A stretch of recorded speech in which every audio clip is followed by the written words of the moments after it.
What's going on YouTube? We are back, and today I am going to be doing a video about ritual. Very simple video about the best way to farm ritual, some tips on how to make the most out of it, make the best currency, and things like that. Now, ritual has a very special place in my heart when it comes to Path of Exile. It is the first league, the ritual league, and where I made an endgame character. Like a truly endgame character. I was able to do Uber bosses and everything. And the reason for this was I was not big into trading back then. And with Ritual, I could just run it until, I saw something that I knew was worth something. For example, an Exalted Orb. This was back when Exalted Orbs were worth, before Divine Exalted Orbs switched currency. So just consider that like finding a Divine Orb. Because you could find Divine Orbs relatively frequently in the Ritual. So I would use that to farm my build. So for that reason, I think Ritual, when you ask me about it, I can never talk badly about it because I think there are some amazing things about it. It may not be the most lucrative, but I think it is incredibly fun and a nice thing to throw in there to kind of switch up the monotony of maybe doing the same farming strategy all the time. Alright, so let's get into it. So let's talk about the Atlas passive tree. Remember, you hit Control G to get your Atlas passive tree. Once you get some points for your Atlas passive by finishing maps, you should have enough to start going into Ritual. Now, all of the Ritual nodes are on the left-hand side of the map. Again, remember, if you click this icon in the middle of something, it'll tell you where all the other nodes for that that specific mechanic are on the map. So you can see they are all on the left. There's some up here, here, here, here, here. We take pretty much all of them, including the ones to contain ritual altars, unless you are using a sextant to force the ritual, in which case you do not need these. Alright, but other than that, the way I do it, I do not like to use sextants that often. I think it's annoying to keep either rolling them or to keep buying them. So for the sake of this video, we'll be taking these. You can come up here. You take all of these, chance to contain rituals, re-rolling, which I will explain later, cost less, that's very helpful. Reduce tribute again to re-roll.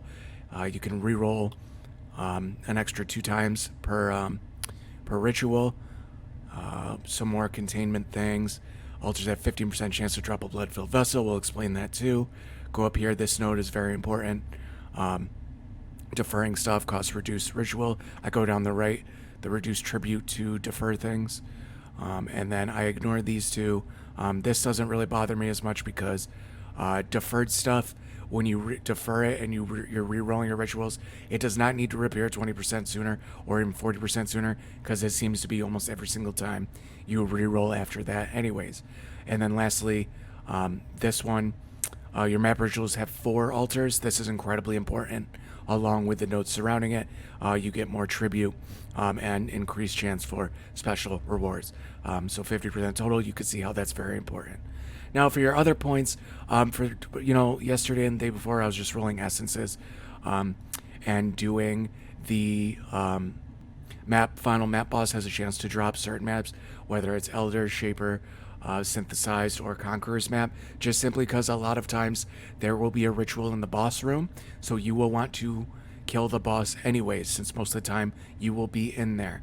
I just like these nodes, and that is why. You can ignore this. I was running Uber Maven, but that I'm not anymore. That's not anything to do with this video. But this guide and this mechanic, it really doesn't go poorly with anything. As long as they didn't fix it, even something like Delirium, you would think, you stop to do the ritual, it takes time, the Delirium fog's going to catch up with you. So it would be bad with Delirium, but doing the ritual actually either slows it down or pauses it. I don't remember which it is, and I don't think they've changed it. I'm pretty sure it still pauses it. And makes it so that the fog doesn't catch you as quickly, allowing you time to do the ritual. But with a lot of things, it works. Delirium, maybe not the best with Blight, but still, that still would be fine. I can't honestly think, maybe if people want to point out something in the comments I'm overlooking, but honestly I think it goes pretty well with everything. Alright, so now we have the passive tree set, and before I go in and start showing you exactly how to do the ritual and the strategies for what to buy, when to defer, when to reroll, I want to point out ritual is the ultimate, I think one of the ultimate ways to show gambling in POE. It has very low floor, very high ceiling. And what I mean by that is it can drop a array of things you can find in your ritual. You can find a mirror in there. You can find a mage blood, a headhunter. You could get a rule where the best thing is a stack of alchemy orbs. It is very random. It's very, very gambling-esque. Is I guess just the basis of this is you can just find everything. The only thing I don't think you could find is boss only drops. So you aren't going to find a Progenesis flask or something like that. At least that's how it used to be. I've run a lot of ritual. I've never seen one. So I'm assuming it hasn't changed. But make sure to check the description and comments in case someone says, oh no, you could find even boss drops now. But I do not think that is the case. So now we are here in a map and the first ritual appeared on my screen. It is this icon right here. You probably, if you played the game at all or gotten kind of far, you know this symbol. Now there will be a circle around the ritual altar. Now when you kill stuff, before you click on the ritual altar, it is going to sacrifice the monsters for the ritual that you kill in the ring. Okay, so you want to kill everything around it before you can click it. In fact, it won't let you click the altar until you've killed most of the things around the ring. So I'm going to come up here. I'm going to kill the monsters in the ring, just like that. This flicker strike, very quick. And then it is going to tell you what the gimmick of the ritual is. So monsters deal extra physical damage, can inflict bleeding, and pain totems pulse damaging waves. That is what the monsters that spawn are going to get, and that is what the gimmick is going to be. It will have pain totems pop up while you're killing them. So I'm going to click the altar now. They killed everything. I can kill the pain totem, and things are going to spawn. Now you aren't going to see them with this build because it's very quick, but things spawned. I killed them. I got some favor, only 700. Nothing amazing. But next what you're going to want to do is you'll see 1 out of 4 rituals completed, because there's always 4 rituals. Because of this node, you are guaranteed to have 4 in every map that they appear. So what you want to do before you even look at the rewards, either by clicking on the ritual or clicking on this, you want to do the rest of the altars, because you see there is a lot of blacked out stuff. It will not reveal every reward until you finish the 3rd ritual. So there is 0 point in looking, because you won't have a whole lot of tribute, and even then you don't want to spend, 1,000 tribute on this and then find out this is a damn mirror. Then you don't have any tribute to even defer it, okay? So that's why you want to finish the rest of them.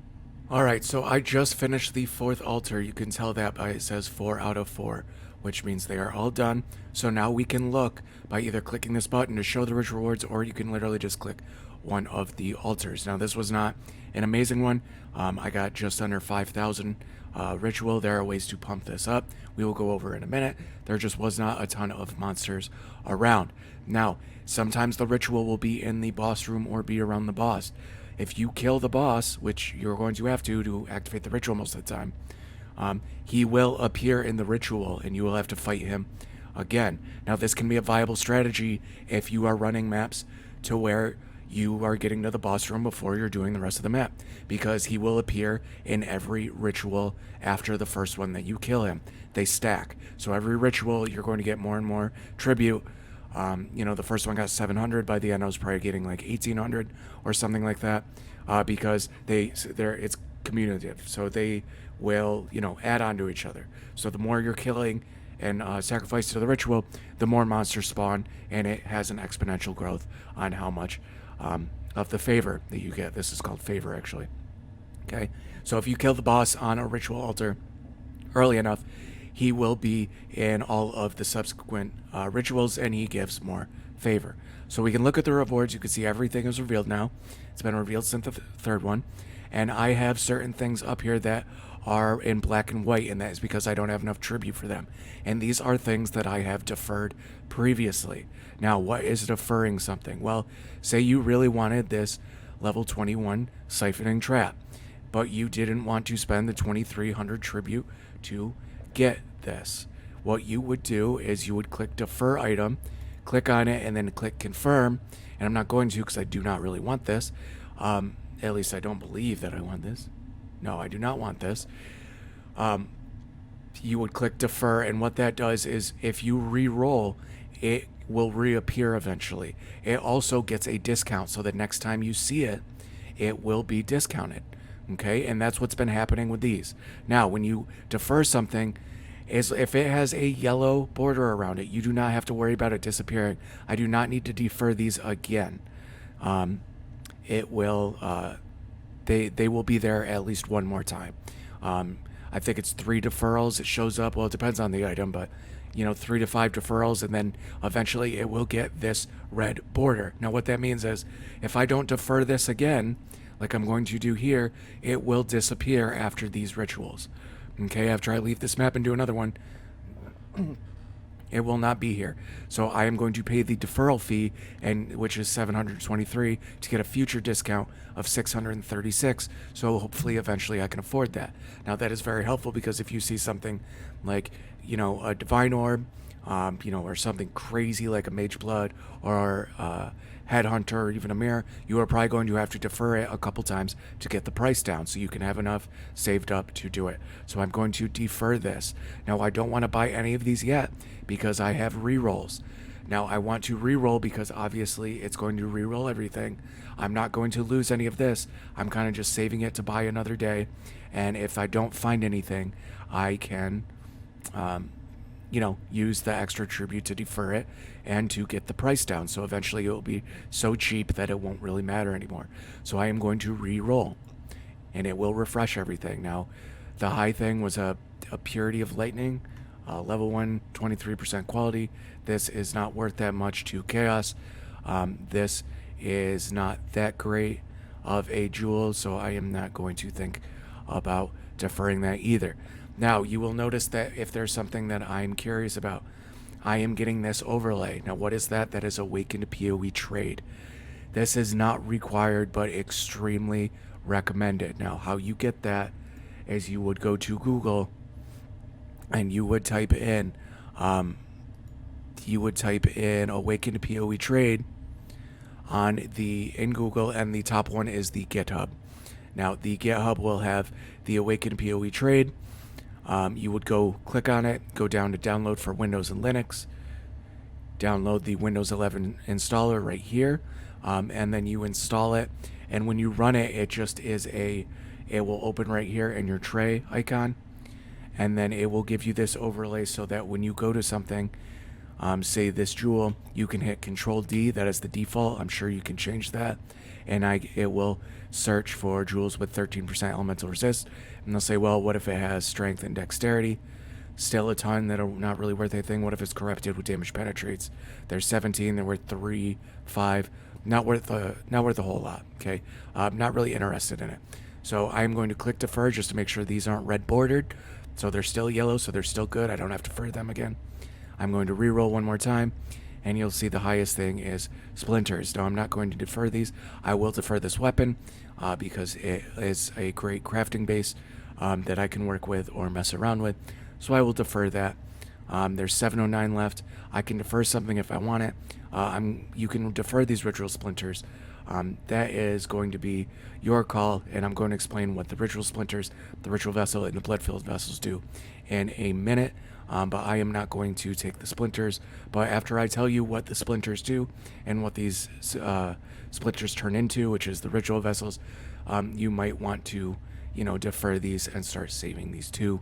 That is just not how I'm doing it. So once you are done with a ritual, and say you have gotten a bunch of ritual splinters, once you get 100 of them, they will turn into a ritual vessel. And just like it says, it stores the monster slain for the first time from a completed ritual altar for future use. So you want to do this on an empty one, on the 4th one where it had the most monsters, because what that's going to do is you're going to right click in your inventory and then click on this, and it's going to save these monsters. You can see right here 53 monsters, monster level 83 from Crater were saved. Okay, now what does this do? Well, now next time I run a map, I can force ritual using these, and every ritual will start, even the first one, with these extra 53 monsters. So I can put it in a map, just like a scarab, put it in the map device, okay? And then when I use this, it will automatically not only have a ritual, but it will start with an extra 53 sacrificed ritual monsters, which means you will be getting a lot more favor for the ritual altars, okay? Now, this is also why this node right Here, completing the final ritual altar has a 15% chance to drop a blood-filled vessel. These are very nice, especially if you have something like a couple divines saved up in a ritual and you just want to buy them and get it over with. You're sick of deferring them. You run one of these, you can get 8 to 10,000 favor easily. If you're running a rare map with a lot of quantities, some more monsters are around the ritual, and the pack size can really help you hit 10,000. You can knock out some of these saved up ritual stuff. Now that last one only had 5,000, wasn't able to really buy anything, just deferred some stuff. You're kind of just kicking the can down the road till you can afford the more expensive stuff. So that is what you do with these. You can also buy empty ones if you want to constantly force ritual, which again would mean you can get rid of nodes like this, 15% chance to contain rituals. But it doesn't work fully because you cannot use a blood-filled vessel or an empty vessel on a ritual that was forced using a blood-filled vessel, so you cannot keep doing it. If I use this on a map and I have an empty one, I cannot use it. That's just their way of making sure you don't exponentially keep doing it with empty blood-filled vessels and then getting, to like 10,000 extra monsters in your ritual. So you cannot use an empty one on a ritual that you used a blood-filled ritual to get.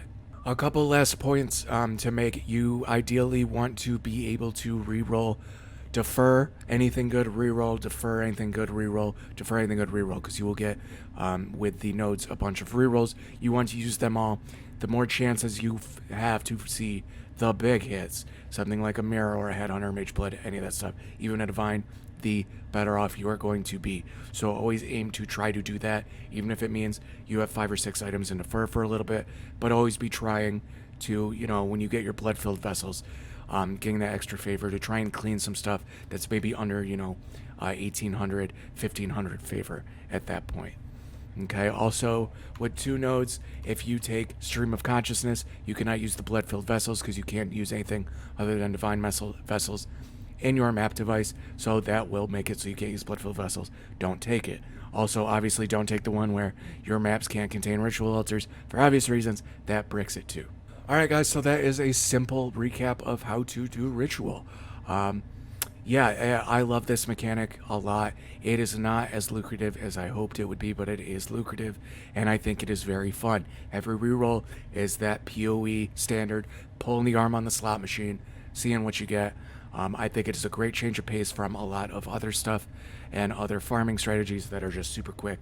Go, go, go. This one's a little bit slower paced. You got to look at the menu. You got to plan a little bit. It keeps your mind a little sharper. Even though I prefer the less thinking farming methods, I keep coming back to ritual every now and then because I just really enjoy it. But let me know in the comments, guys, what you think. Leave a like. Make sure to follow on the Twitch. I've been streaming most days and most nights. A lot of cool people over there, and I love people coming in, asking questions, helping wherever I can. If you want to walk in, come in and ask me what this build is, and I'll say it's a Flicker Strike, but if you have questions, I can tell you the POB and all that too, because that seems inevitable after you just saw me ping-pong that ritual in about 3 seconds. So very cool build. So feel free to come in and ask questions on that. And yeah, if you want to see some POE comment, like I said, like, comment, subscribe, and I will see you on the next one. Peace.